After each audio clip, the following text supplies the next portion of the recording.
Oxygène. Oxygène, l'esprit montagne. L'esprit montagne. Et on poursuit donc cette émission spéciale, toujours à Chambéry, à l'occasion de Alpipro. Nous recevons à présent le député et président du conseil départemental de la Savoie, Hervé Guémard. Bonjour. Bonjour. Alors merci d'être avec nous. Un petit mot tout d'abord sur cet univers de la montagne.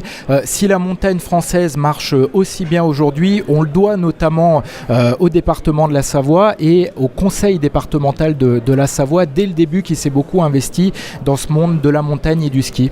Alors c'est une très vieille histoire, puisqu'au lendemain de la Deuxième Guerre mondiale, le Conseil général à l'époque de la Savoie, en 1946, alors qu'il y avait encore des tickets de rationnement après la guerre, a décidé de créer une station, et ce fut Courchevel. Ensuite, l'État, dans les années 60, a eu un rôle très important, bien sûr, ainsi que les initiatives privées, les initiatives des communes, mais le département de la Savoie a toujours eu une politique touristique ambitieuse, toute saison d'ailleurs, sur la neige, mais pas que sur la neige, puisqu'on est à l'origine du projet Grand Lac autour du lac du Bourget d'Aix-les-Bains. Et puis nous avons toujours soutenu le tourisme, et notamment ces dernières années, nous avons mis près de 70 millions d'euros dans un plan tourisme pour mettre à niveau les équipements touristiques. Que représente l'aménagement de la montagne, toutes ces grandes entreprises que l'on retrouve ici dans l'économie savoyarde ? Alors, il y a plusieurs aspects. On estime en Savoie que le secteur du tourisme, en impact économique direct et indirect, c'est environ la moitié de notre produit intérieur brut. Le reste étant l'industrie qui reste très forte chez nous et qu'on défend. Évidemment l'agriculture, le tourisme, l'énergie avec EDF. Donc c'est très important. Et dans l'activité économique montagne, évidemment qu'on voit, parce que ça se voit, les stations de ski, mais il y a tout le reste.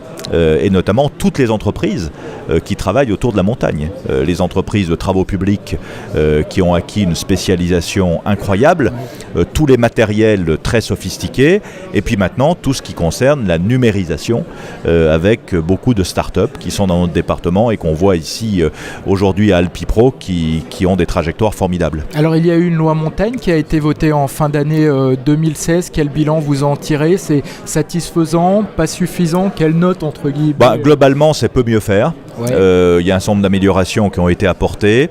Moi, je regrette beaucoup qu'à la fin, à la commission mixte paritaire, je ne veux pas trop entrer dans le détail, mais sur la question des unités touristiques nouvelles, qui pour nous est un grave sujet de préoccupation, les intérêts de la montagne savoyarde, et haut-savoyarde d'ailleurs, n'aient pas été suffisamment pris en compte, mais on espère, dans la prochaine législature, pouvoir y remédier.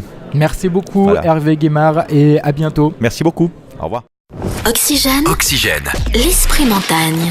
Dans vos stations et partout ailleurs en numérique. Sur radiooxygène.com.